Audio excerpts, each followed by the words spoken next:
في أحد الأيام كان الزلمة يتمشى في أحد الأزقة بطريقة يمكن وصفها بأنه لو رآه رجل عادي لقال "Oh my God", وذلك فقط بسبب كمية الزلومية التي تشرشر منه.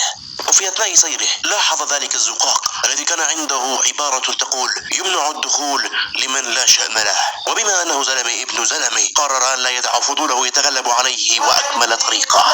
نشيل الزلومية. هل شاهدتم زلمة في البرار يأكل أخاه؟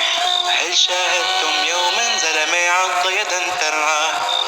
هل شاهدتم زلمة يكذب يسرق يشهد زورا ينكر حقا يفشي سرا يمشي مغرورا بأذاه؟ زلمة زلمة زلمة رايح وزلمة جاي، زلمة تتلي بين قطع الضباع، زلمة رايح وزلمة جاي، زلمة تتلي بين قطع الضباع.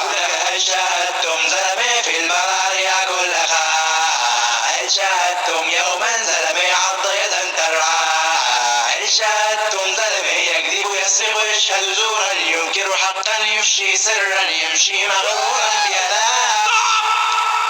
شو عم تعمل